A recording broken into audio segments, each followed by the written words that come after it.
Genius idea to save money at the grocery store. Make it at home with just 2 ingredients. In a saucepan, start by adding 1 liter of milk.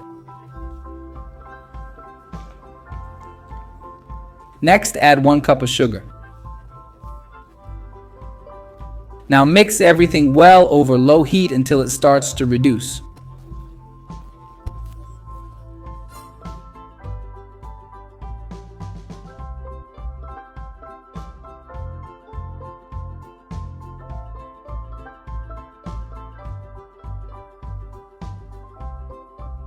Once it is thickened to this point, it's time to remove it from heat.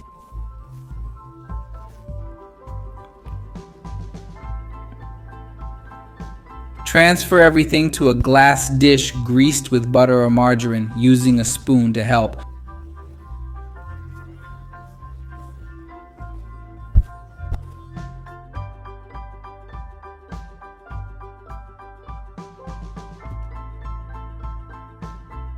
Just let it cool down and our milk candy will be ready. Look how amazing it turns out. Super quick, easy, and delicious. Make this at home. I'm sure everyone will love it. A delicious recipe for your dessert. I hope you enjoyed this. Warm regards to you all. See you next time, and thanks.